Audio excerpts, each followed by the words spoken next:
Hi, Jay Zacharias, founder of TriathlonExperts.com.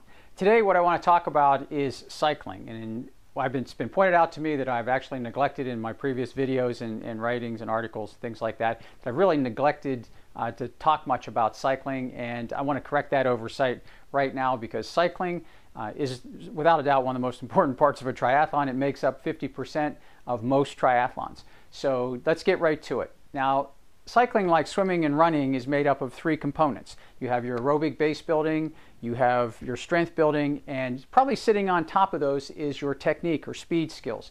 And what happens is that it's been my experience that most people pay a lot of attention to building their aerobic base and they pay attention to building their strength, but they don't focus, particularly in cycling, on improving their technique. And being efficient at pedaling is about applying force at the proper time in the pedal stroke. And that's what we want to do. We want to make you an efficient cyclist out there, because if you do that, if you're applying power at the proper time, you're also minimizing wasted energy.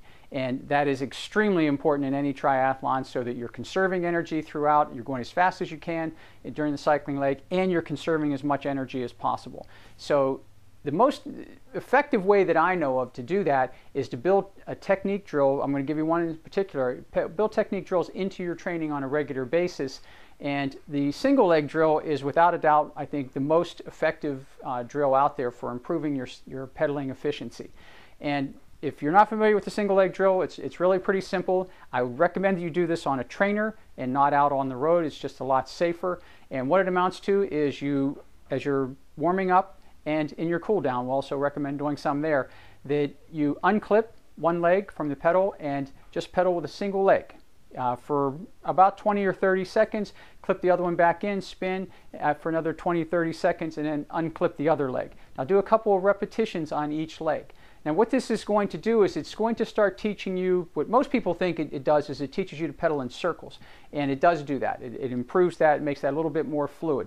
But if you're really paying attention, because these aren't about really stressing your system, you don't want a lot of resistance. You want to kind of go around and just get that cadence going on a single leg.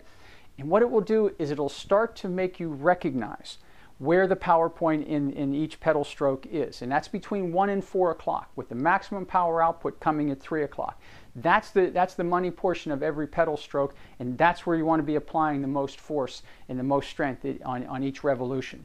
And what happens at the bottom then is you start to unweight. It teaches you how to unweight it and bring it back around the top. So that's what you really want to pay attention to, is getting the most out of each pedal stroke. And this is really the key difference. If you look at, in studies that have looked at the difference between amateur cyclists and pro cyclists, it's that the pro cyclists have the ability to get the most out of that 1 to 4 o'clock position in each pedal stroke. So build a single leg drills into each of your training sessions on a trainer, and do a few repetitions in the beginning, a few repetitions in the end, and over time you'll find that you'll start to improve your efficiency in the pedal stroke, and you'll go faster on race day, and you'll save more energy with the same effort. That's it for now. Until next time, train safe, stay healthy, and I hope to see you at the races.